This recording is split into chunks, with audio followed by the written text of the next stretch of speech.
My financial literacy journey Mhm. came from personal experience, Mhm. because my parents usually keeps on telling me that to save my money. Mhm. If it's, their principle is, if you earn 100%, just 50% to save and Mhm. use 50. Mhm. But that's their advice. Mhm. In actuality, I am not doing it.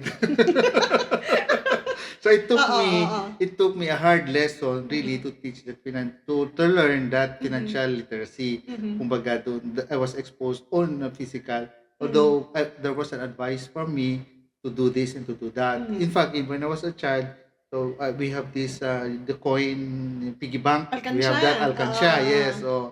So I've passed through that stage also, no, Mm. keeping that. And then if I want something to buy, Bubutasin.